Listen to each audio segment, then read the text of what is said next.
For the first time in franchise history, Halo was in the hands of a new developer in 343 Industries. But were they able to fill the giant shoes Bungie had left behind? Let's find out. The Forerunners have returned.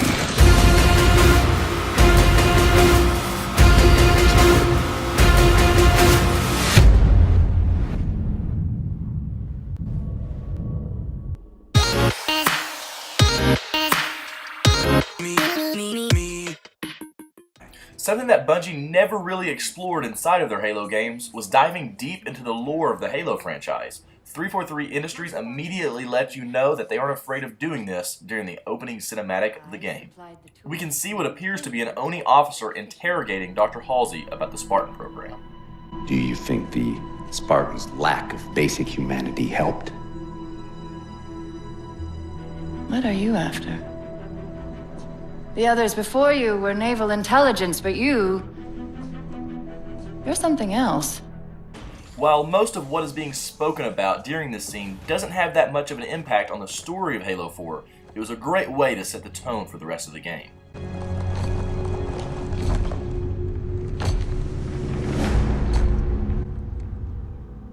After the opening cinematic, we arrive to Cortana awaking the Master Chief from cryosleep, which begins the Halo 4 campaign.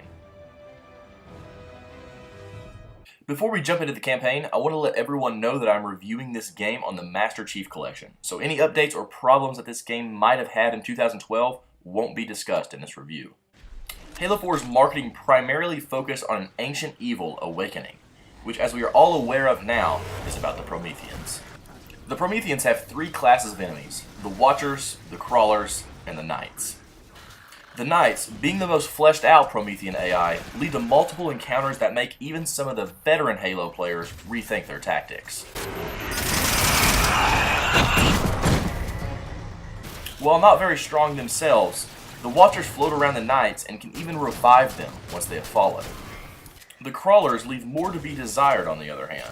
I found it more frustrating than fun trying to headshot robotic dogs that are constantly slowing down the otherwise unique and intriguing Promethean Knight encounters. Picking up a Promethean weapon for the first time demands the player's attention by watching it transform before your eyes. The Covenant are back and are still the funnest group of enemies to fight in the Halo franchise. While I don't understand why 343 Industries felt they needed to change their appearance, it felt just like the good old days, filling the Covenant full of UNSC ammo.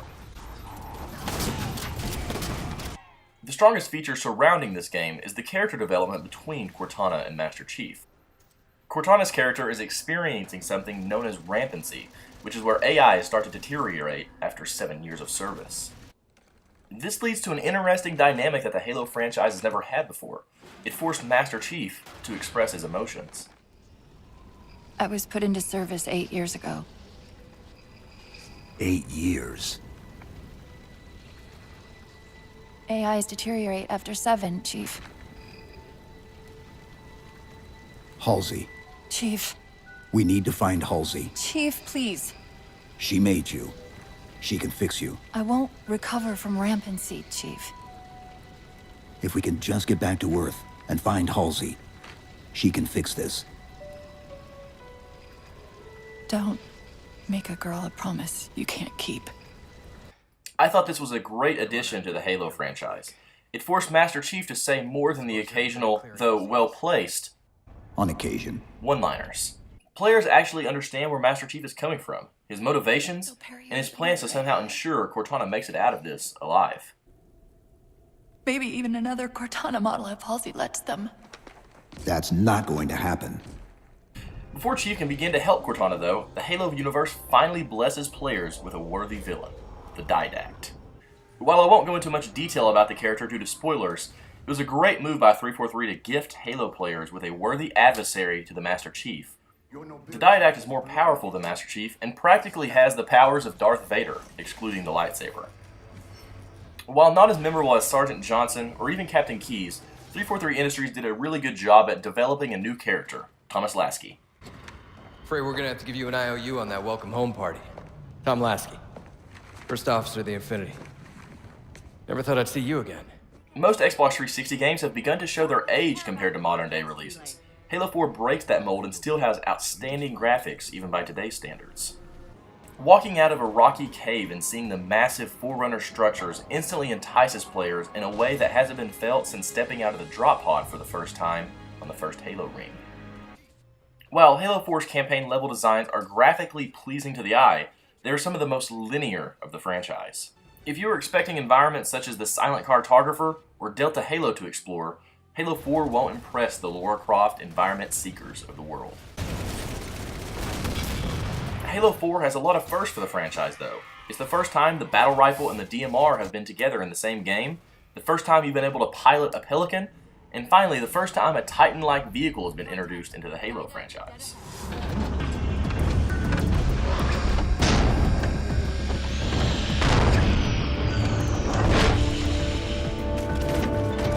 The hatch to the maintenance causeway is jammed.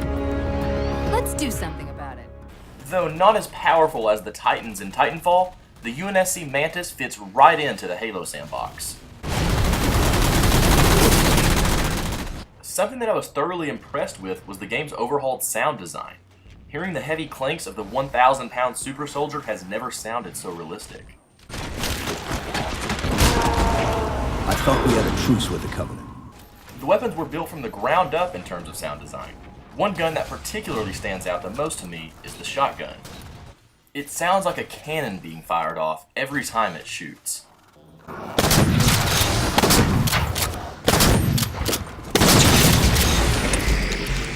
Halo 4's campaign, while grand in its presentation, doesn't forget to make sure players still experience that old school feel. Hearing war drums before you step into a Scorpion tank and seeing a Pelican fly overhead was enough to ensure classic and newcomers feel what the Halo franchise is all about. Contact confirmed.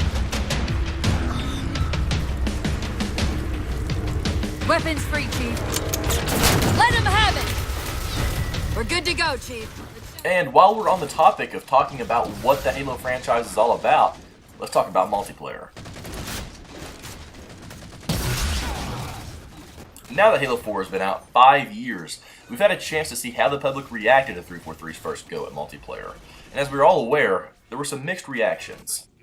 Halo 4's multiplayer is all about speed. With the added addition of Sprint, Halo's multiplayer hasn't felt this fast since Halo 2, which isn't necessarily a bad thing.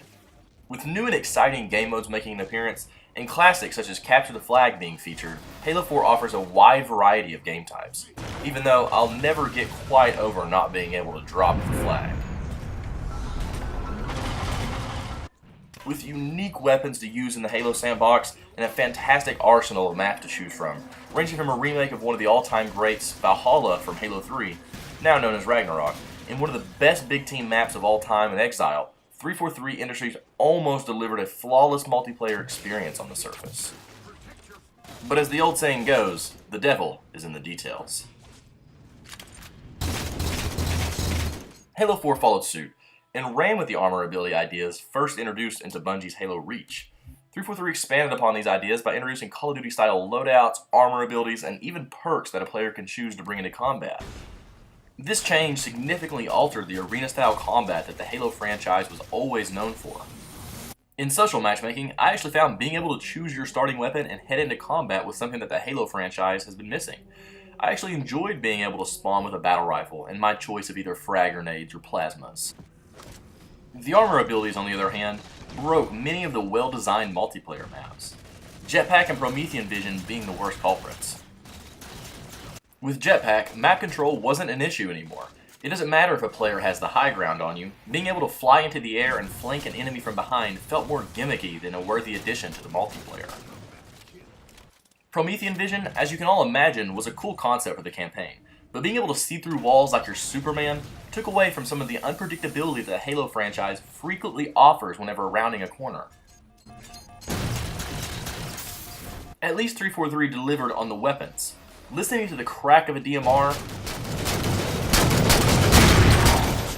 the cannon sound of the shotgun,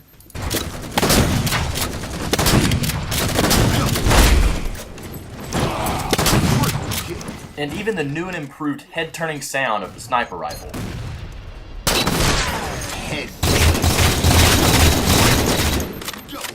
Halo 4's sound design had me oozing with excitement every time I used one of the weapons in multiplayer. Another addition to the multiplayer is the firefight replacement Spartan Ops. Spartan Ops is an episodic series with cutscenes at the end of each chapter that have story elements that tie directly into the Halo 4 campaign. Whether you're playing solo or cooperatively, Spartan Ops was a fun playthrough that benefited the Halo 4 campaign. Though, I guess I would be lying if I said it was a worthy replacement for the popular firefight mode. With not much more to offer than a single playthrough experience, it was a great way to utilize this opportunity to further expand upon existing characters and their story arcs. Chief, good luck. Both of you.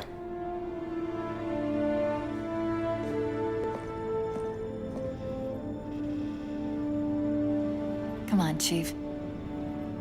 Take a girl for a ride. 343 Industries' first adventure into the Halo franchise was certainly met with some controversies, but with one of my personal favorite campaigns of the series, a plethora of weapons and vehicles to play with in Spartan Ops and matchmaking, and a multiplayer that almost anyone can find something enjoyable about, Halo 4 was an overall fantastic package that demands even its naysayers' attention. Whoa, cowboy!